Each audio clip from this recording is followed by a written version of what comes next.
Samsung. Was it the NES? What was? No, not the NES. Are you talking about like the what was not Samsungs? Are you talking about Sega Dreamcast? Sega Dreamcast. There you go. That's what I meant. I got you. Samsung. That's the guy. That's the telephone company. No, that's the who's the Metroid. Metroid. Samus around. I'm over here saying Freddie, Samsung. Freddie, this is how much of a gamer I was. When you fall, I will pick you up. Thank you, man. I got you. Got my back. Got you. Okay, so what was his name? Samson? What do you say? What? Are you ready to rock and roll? Yeah. Let's have some fun. Hey! Hello! Welcome to the Watering Hole, everybody. Yes. As I'm sure you realize at this point, because we are consistent motherfuckers. We just come out with it every week. Every week. I think at this point, if you're listening to us, you know us. Yeah. And theoretically, we've done this already for years, because if you do it for 2 months in a row, you're done for life. Clearly, you're consistent all around. I know. That's why this year has felt so long. Exactly. It's been consisting of a bunch of smaller years inside of it. Exactly. No, we are back. We just got done filming one podcast, and the conversations are flowing, and so we figured we'd just jump right into the second. Not only are the conversations flowing, so are the drinks. Yay! Cheers, brother. Why don't you grab yourself your own drink and join us at the Watering Hole. Doesn't have to be alcohol. It could be water. It could be tea. Seltzer. Could be seltzer. Freddie's been on a seltzer kick I'm recently. a seltzer guy now. This man has been eyeballing my soda stream. Dude, it's weird how much tastes change. Like, as a kid, I hated seltzer. Interesting. Even when someone was like, "Oh, it just tastes like water," I'm like, "No, it tastes gross. It tastes like gross water." And then now, I can't get enough of it. Even just plain Perrier. Perrier. That's one of them. Perrier. Yeah. It's one of them. Is that a French thing? Why is it Perrier? It's a French one. There's an R. It's a French one. Perrier. It's high quality. It's high quality one. Why is it not? Perrier? It's French. Yes, you were right. Have confidence in your international knowledge. I just don't understand why there's an R. That's it. But yeah, I could not handle soda water at all, or like onions. Didn't like them. Now I love them. And now you put your onions in your soda water. Ugh. I thought of it. I bet you. I do remember though. My mom was like really big into two things that I've gotten like into that I wasn't as a kid. The bottled smoothie stuff. Like there was like this, the like Bolthouse Farms has one, and like the naked juices and stuff like that. Yeah. There was one that was, I don't know if it was only an East Coast thing, but it was like something Samantha's. It was something, right? And it was one of the first ever like organic bottled smoothies, right? This was like back in the 90s, and it was, my mom loved them. Like every time we were driving, she'd stop and grab one. I remember like some of the grocery stores that we would grab them at and stuff. Like just as a kid, those little memories you hang on to. And then they got bought out by, I think, who would end up being Naked. I don't. Sounds great out of context. But I think Naked is owned by like Coca-Cola or something like that. And regardless, they end up buying those. You can't find the whatever the Samanthas were before. I can't remember the full names of them. Anyway, that and seltzers. My mom was big into those too. I didn't really understand either of them. But now, if you offer me one of those, I'm fucking rock hard, man. What? You said that. I didn't say that. You said that. No. Welcome. No, I get it, man. Yeah, I do really Tastes enjoy. are changing. There are weird things. We are maturing as a person. I am waiting for my taste to like get a little bit more refined. Like we talked about it recently about me drinking Japanese whiskey, which I'm not a whiskey drinker. I can't do it normally, and so like I am like I just had You're some growing whiskey up. the other day, and I'm grooving, baby. I'm grooving. If this man takes off his shirt, there's a little hairs sprouting. Yeah, you get it. Hey. But for real though, it's an interesting thing though how tastes evolve. But I do enjoy myself some SodaStream. Get yourself a SodaStream. I need to. Be a grown up already. I need to. I'm spending a lot of money on that's what bubblies I mean. and liqueurs. Oh yeah, see that's the thing. Your tastes are evolving, but your pockets ain't, buddy. All right, so it'll save you money.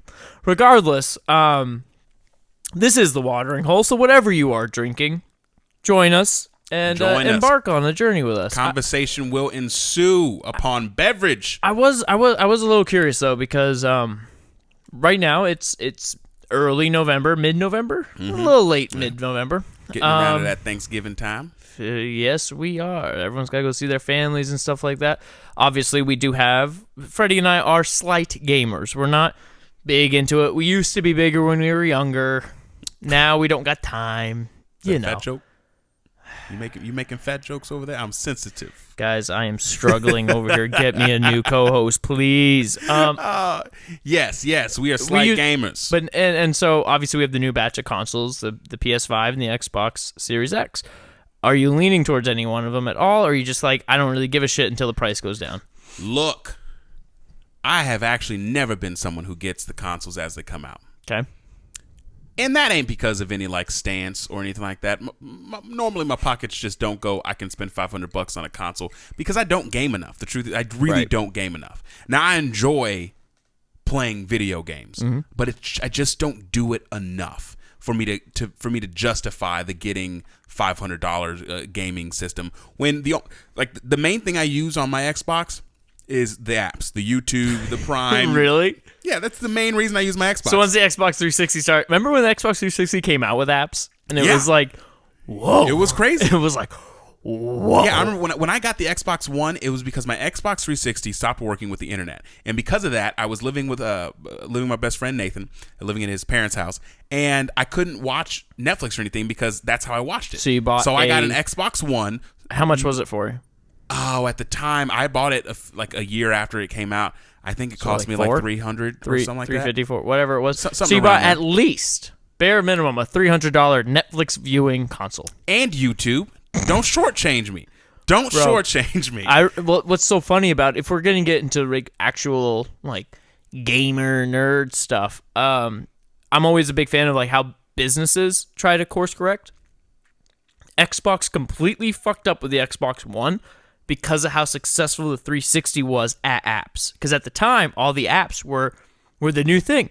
It was like, oh my God, like you can get YouTube, you can get Netflix. I remember getting like the most mundane apps just because you could get them. And I was like, look at this, right? So then Xbox saw that and was like, fuck it, with the Xbox One, let's make the all-in-one console. They stopped focusing so much on games, they started focusing so much on the experience. And while some of the apps are great, Netflix, stuff like that you still use, I think they did severely overestimate. It's why PS4 actually outperformed Xbox in all metrics this year, this console generation, because Xbox stopped focusing on that, and they stopped focusing on their games, started focusing on the whole experience, and long story short, it didn't really work out. So I'm curious with this new generation, if you had the money to do so, would you get PS5 or would you get Xbox? Ooh, okay. So let's talk about this. Because you played some PS4 games. So here's the deal. I haven't. So for the first time in my life, I would consider getting a PS5. Okay. Now I started playing PlayStation, right? I remember original PlayStation 1. I remember playing Metal Gear Solid, the demo on it. I remember playing Spyro. I remember playing Crash Bandicoot. Did you ever play the first Spider-Man on there? I didn't play Spider-Man 1. Spider-Man on the PlayStation 1 was so shitty, but so good. Oh, yeah. Like, so I remember playing that, and then it was after that. So, actually, go back a little. So, it was N64. Yeah. I mean, we were all Samsung. We were all N64 children at that time. And then you had the Samsung. Was it the NES? No, not the NES. You're talking about like the what was not Samsung's? Are you talking about Sega Dreamcast? Sega Dreamcast. There you go. That's what I meant. I got you. Samsung.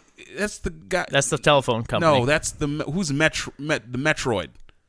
Samus Aran. I'm over here saying Samsung. Freddie, this is how much of a gamer I was. When you fall, I will pick you up. Thank you, man. You got my back. Okay, so what's his name? Samson. What do you say? What? Samus. Now you're making him some biblical figure? Samus. Right. I'm sure there's a Samson game. N64. Then you get to Samson's thing. And Buddy, Samus. It's always been a Nintendo thing. Yeah, Sonic and whatnot. We get it. Why don't you just use the word Metroid? Because Metroid. You get it. You're feeling my vibes. There you go. And then you move on to PlayStation, right? And you got the Spyro, the Crash Bandicoots, the original Metal Gear Solid and whatnot. And I remember having that. For me, it was Dragon Ball Z Budokai. If you ever played... That was PlayStation 2. Yeah, I was like moving over to PlayStation. Yeah, and then so PlayStation 2, I was still with it. PlayStation 1, PlayStation 2, I was still with it. And I don't even know what happened. I don't know if I made the choice. I don't know if my parent...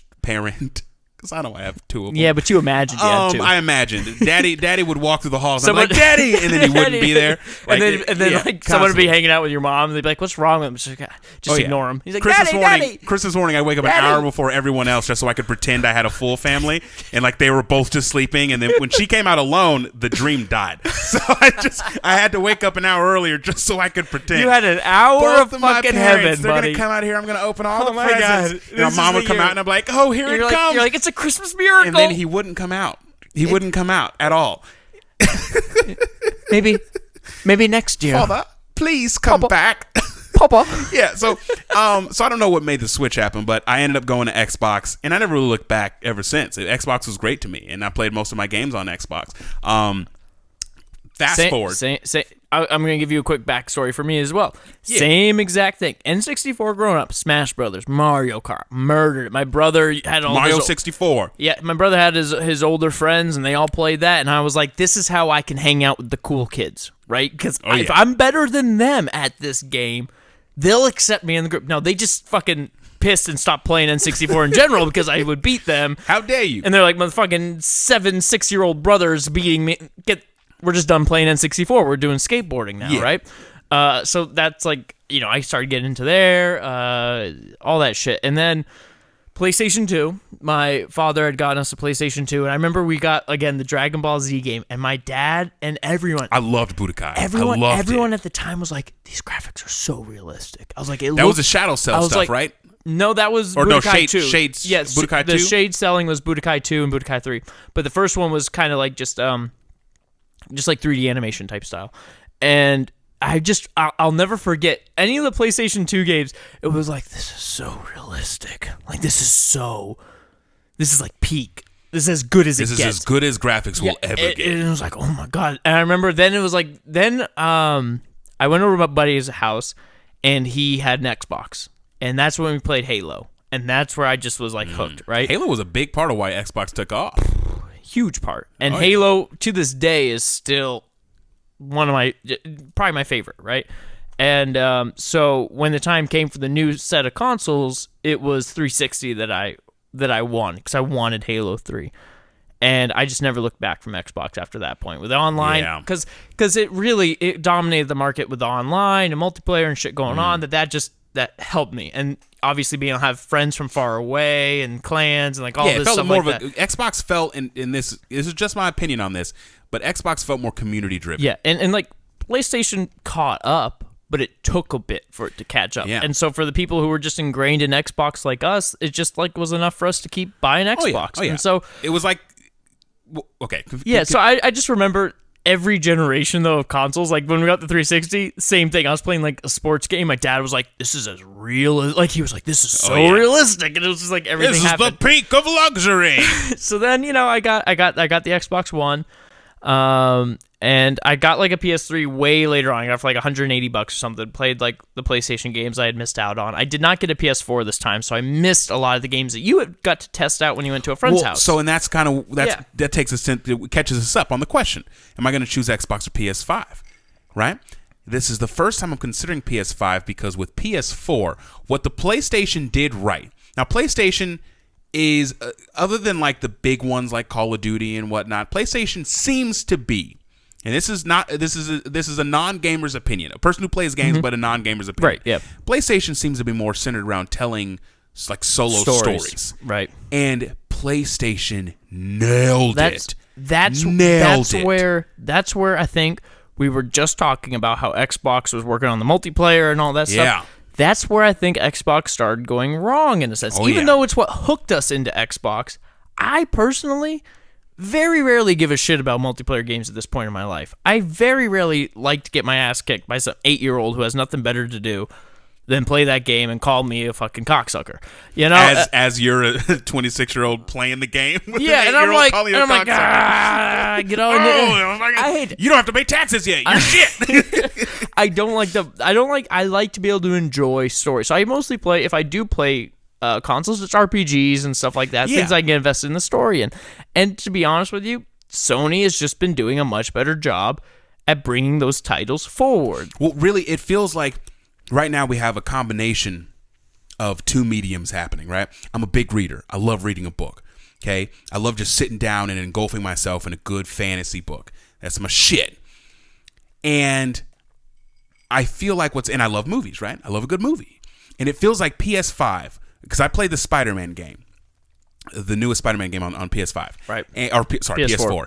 And I wanted to play God of War, and to the point where I've never played it, but I've watched like every cinematic in the game. Love God of War. And I've never played a God of War game. I haven't played 4 yet because I don't have a PS4. Yeah, but the newest God of War, I've watched so many cinematics of it, and it's like the blending of a good book with a really good movie, because it gives you the ability to choose when you change to the next chapter, and yet the cinematic nature has gotten to a point where it feels, when those cutscenes hit, you're watching a fucking movie. This is why I don't want to get too nerdy about some of this stuff. Because at the end of we got there, brother. We here. I know, and I am a big nerd in a lot of the shit I do, but I really do get upset when people do not respect video games in today's day and age as a form of art.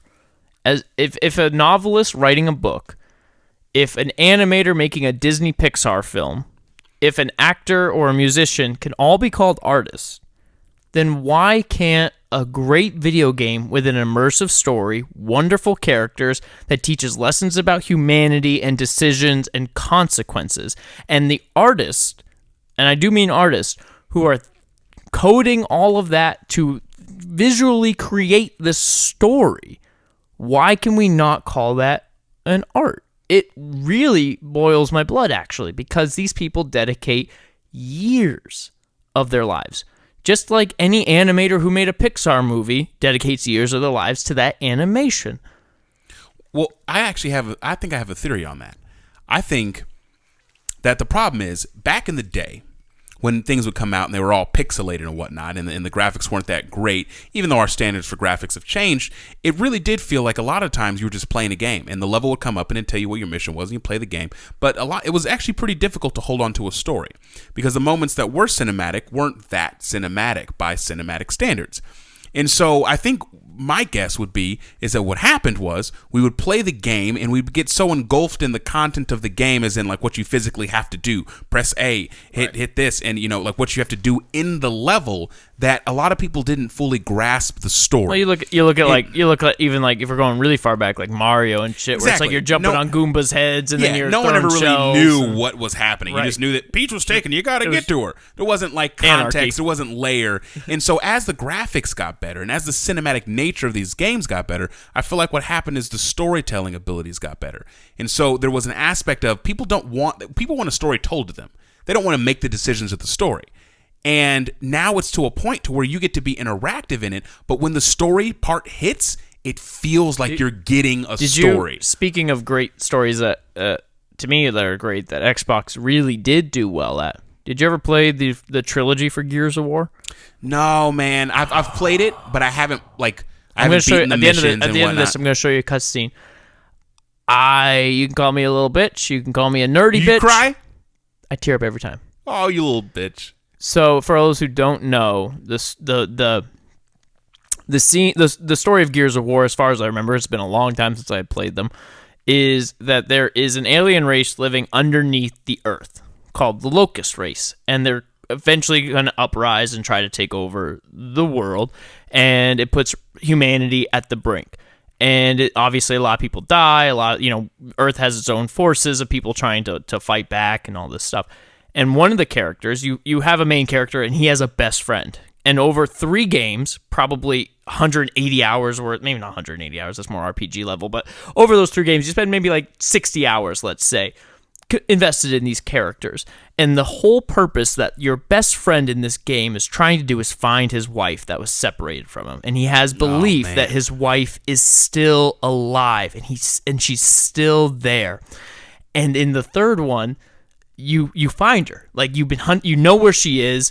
There's these slave camps that humans have been, like, the locusts have been using humans as basically slaves for certain stuff, and so you take over that, you find her, right? And you open up this pod, and it's from your best friend's perspective in the cinematic cutscene, and she walks out of it, and she looks beautiful and normal and healthy and all this stuff like that, and he's, like, ecstatic. And then the main character, Dom, who you're playing as, he says, I can't remember the character's name, but he goes, he says something. He says, like, the character's name. And the camera cuts to Dom saying that. And then the camera comes back to the friend. And then his friend actually sees what his wife looks like. And she is emancipated. She is shrunken. Her eyes are all gray. Her hair is missing. No. She's a shell of herself. She doesn't even know who she's looking at. She doesn't even know where she is. And he realizes that everything he just saw was an illusion. And as the illusion breaks, and he breaks down and he cries and he's like, "What did they do to you? Like, why?" And like all of this stuff. And Dom Dom goes, "It's okay. It's okay." And he walks away and gives his friend the gun so that he can kill his wife to put her out of his misery. Fuck. And it's a cinematic cutscene that, I mean, you put that in a movie, that's a fucking Oscar-worthy moment. No. And it brings tears to my eyes every time I think of it. Every time I see it. Man. The voice acting is great. The animation for the time is great. The story is great. So he gives it to his wife. Yeah, he gives it to the husband, obviously, to kill his wife. Kill his wife. Oh. It's great storytelling. It is on that's a movie moment right there, man. And you can't tell me that moment is any less powerful than any other animation, any other movie that you can find. It is any less human, even under the extreme circumstances, because it's a video game. You cannot tell me that. And the thing is, when you hit it right, the people playing that game worked for it. Because they were that character to some extent. You were hunting for her for 3 games. You knew what the goal 60 was. hours. You're hunting for it, and then you get to it, and you realize, you failed. On some level, you succeeded, but you failed just like that character did. So you're more invested than some movies. Okay, so here's a question, okay? And at this point, we're diving in, right? Mm-hmm. Me and Nathan used to always talk about this. Now, I used to have this reoccurring nightmare. I got a little brother named Karan. Well, he ain't so little anymore. He's a fucking dude now. That's how they work, right? They start out man. But when I used to think of my little brother, he was young, 4 or 5, and I used to have these reoccurring nightmares where it'd be like a zombie apocalypse, because that's what I dream about. Okay. But the nightmare portion of it was that I would be running from them with no end in sight, just open field, running for my life, and I'd be carrying my little brother. And so there was this extra weight of it wasn't just getting away from the zombies, it was that to stop was to have him go as well. And so I'd have this reoccurring nightmare, and it would terrify me because I had to succeed, right? And then me and Nathan, just because that's what we do, is think about these absurd situations. We talked about if the zombie apocalypse were to happen and somehow we were to get to the house and realize that my little brother was bitten and now he was a zombie. And we talk about, is it his job to take my brother out so that I don't have to do it? Oh, yeah. Or is it my job to do it? Which one satisfies the need for resolution? Is it healthiest for me to take out the one I love? Or is it best that I turn my eyes and have someone close to me handle what I couldn't? What you think?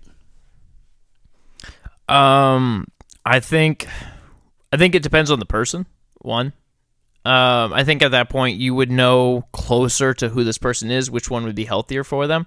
I think some people have to meet that moment and then be able to meet it and move on from it and have it happen. I think some people you just know are never going to cope from that. So I really do think it's this is a way less extreme version, but it's like if your friend breaks out into a fight and you have the chance to break it up, right? Are they going to be more upset that they didn't get to finish the fight, win or lose, that you broke it up for them, or are they happy that you intervened, right? And so I think it just depends on the person. What you think? What would you do if you're on the opposite end and it's my little brother or whoever it was that I'm searching for? What do you do? So it's your little brother, and we find that my little brother or someone that I cared about. What do you think is the best? I'd let you kill him. It doesn't sound weird when you say it out loud. Nope, doesn't sound weird to me. Sounds like a logical plan. I'd go same way in Gears of War 3 that happens. I go, it's okay. And I'd give you the gun, and I'd walk away so you can say your goodbyes and you can have that moment, and then you'd walk out hopefully unbitten, and hopefully you didn't stall too long and it bit you, because that little brother moved fast. Goddamn, he didn't run that fast when he was living. I was thrown off. I can tell you. Boosted your speed. Oh yeah. But like seriously, you know, if you're not bitten and everything was going, then we'd cope with it. But it is always funny in those horror movies when like people are like, not funny, but kind of funny depending on how it's executed, when they are like gonna kill it, but the other thing does get them, like it moves too fast or some shit. They're like, oh shit.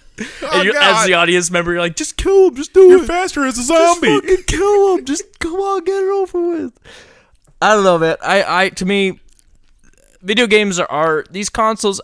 We can't participate in them too much because I just feel like ultimately I don't want to say we're too busy, because I think everyone's busy, but for us it just doesn't have the same value when we're trying to work on stuff. If we were to do that, it feels impossible to not take away directly from the things we want to be working on. Exactly, and so for us it's more of a choice. But I think that we both appreciate a great game, 100%. and we both appreciate a great story. I really view it at this point no different than reading a good book. Yeah. That being said, I understand PS5 has the much better stories. I'm still so ingrained in the Xbox. I'm going to get an Xbox, though I can't tell you what games I'm going to get for it. So that's my hard part, dude. It doesn't make sense. If God of War comes out with another one, they are. I want it. And they have the Miles Morales expansion to the Spider-Man. I want that. And the Spider-Man game is the one I played, and it's so gonna be good. Remastered. And then on top of it, you have the Last of Us. If we're going to talk about great storytelling, I haven't played both of them. I don't know anything about it. Both of them are known as the greatest story to be put to video games. As far as I know, it is ultimate storytelling at its finest, and great gameplay too. So yeah, I remember one of my friends put a blog post. He's not much of a video game player anymore as well, but he's a writer. And he posted about how the arc of Last of Us 2, because he recently got divorced brutally. I mean, this woman was a complete bitch to him. Just not going to say it on air what happened. It was not good. She's a terrible human being. And he destroyed my friend. And he's recovering. But he had a lot of anger and resentment, not to her, but to who she cheated on him with. And the story of Last of Us 2 taught him, on some level, the problem with holding on to that anger. And on some level, it was healing for him to be able to move on from this really brutal divorce. Yeah. The story of that video game. That's powerful. You can't ignore that kind of power. That's a human moment that any art, strives for. Dude, I remember I had a conversation. This pissed me off so much. I remember I had a conversation with somebody over the nerdiness. I remember I used to read my favorite book series, which is the Drizzt Warden book series, and it's a super nerdy book story. It takes place in the Forgotten Realms, which is the D&D world, and it's extremely nerdy. It's fantasy. It's high fantasy. Okay, nerdy. But I was having a conversation with some people, and they were people who loved Lord of the Rings. But they were having a conversation with me where they were telling me that my book was so damn nerdy.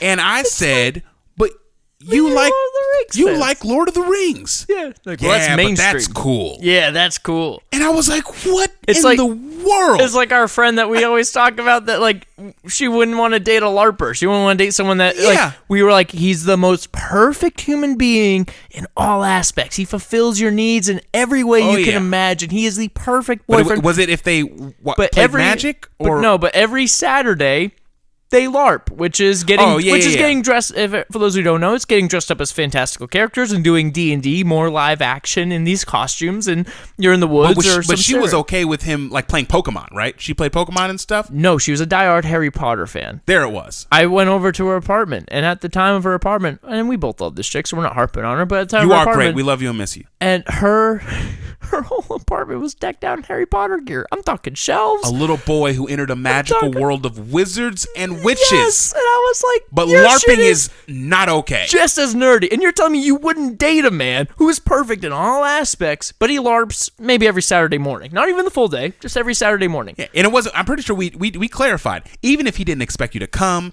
he didn't expect you to talk about it. It was just something he did on his off time. It is funny to think about the amount of like what is mainstream cool. Comic books. Right? Like, before the Marvel movies and stuff, or before Dark Knight, let's just say, maybe a little, before 2000, let's just say. Yeah. Not cool for nerds. You're going to get beat up for it. Nowadays, making jokes about Captain America and Thanos and everything is in rap music, is in, like, everything that's cool in mainstream media.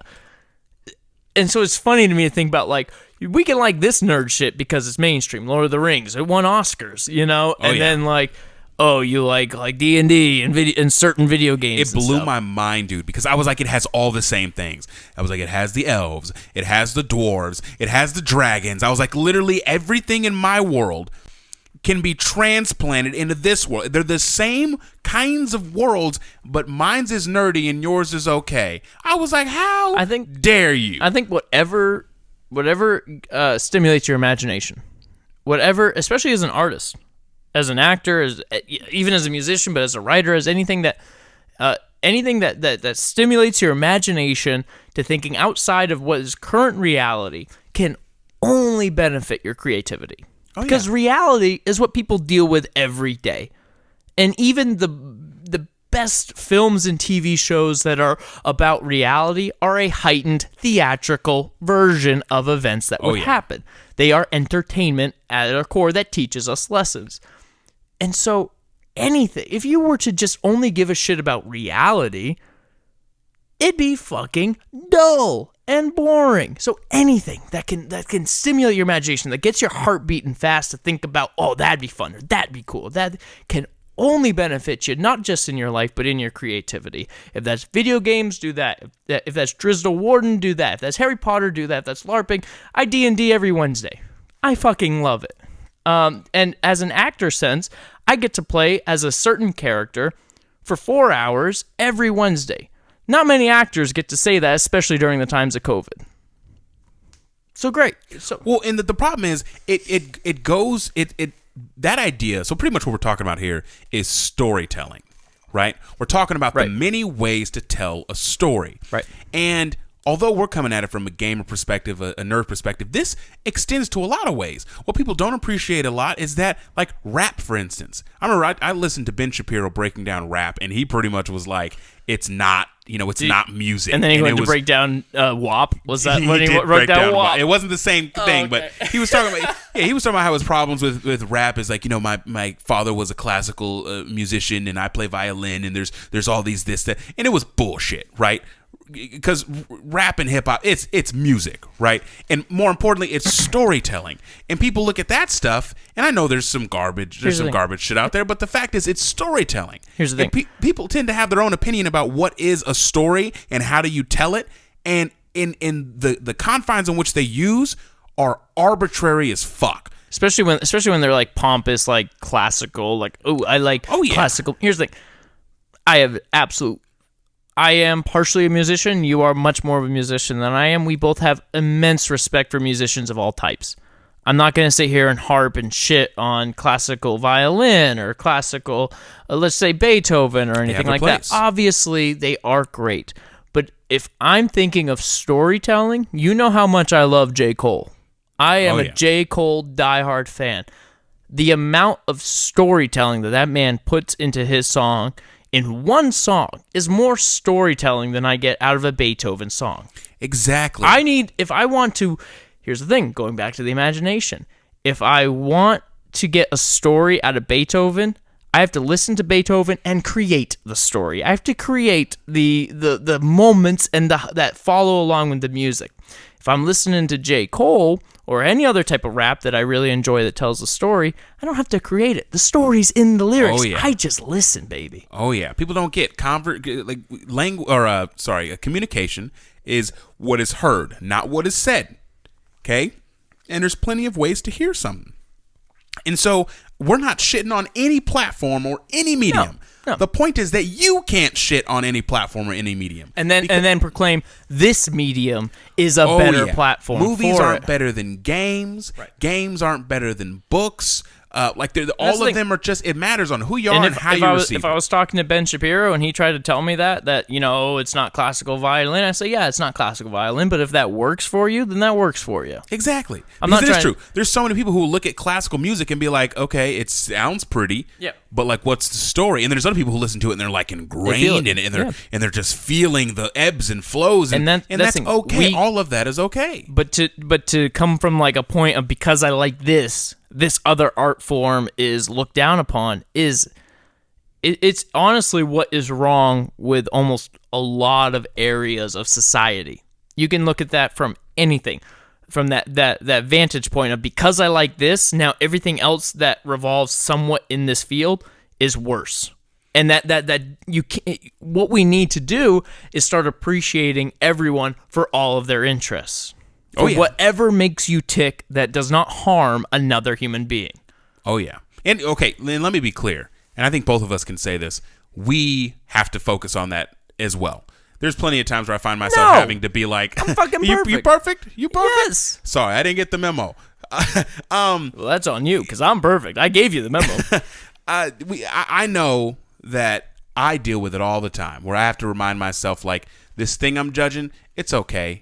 Like this weird, strange thing that doesn't make sense to me, it's okay. It doesn't hurt someone, and it's the way they receive whatever story, entertainment, medium, happiness, whatever it is, and it's okay. I think judgment is a very human thing. We just have to step outside of ourselves and go, is this helping the situation or this other person by vocalizing or even having this judgment? Yeah. As long as you have like you can have the judgment, but as long as there's some sort of moral and hypocritical. I'm not going to edit that out. Hypocritical. Hippopotamus. Hippopotamus. A critical hippopotamus. As long as there's some sort of like metal detector of all that bullshit of your judgment, let the judgments happen and let it come through, but then be like, check it for all the wrong shit and make sure it's not coming through with something that might harm the rest of your mentality, because that's what's happening. And long story short, I want to get the PS5. Okay, so you're gonna get the PS5. I don't know if I will. I won't. You will. But I'll probably get Xbox. Here's what leads me to get the Xbox most of the time is I don't play games with a lot of other people, right? And I often choose mine based on what other people are playing. So right. Nathan is the person I play games with. Right. He's pretty much the only person I play games with. He's all the way out in Colorado. And he's in Colorado. So that's the way me and him connect. So if he were to get an Xbox, I'd probably get an Xbox. If you get a PS5, I'd probably consider because you're a great PS5. friend. It's because you're a great friend. Good fucking friend. To be honest with you, up until this last generation, because I used to be so big into video games, I just ended up getting almost all of them.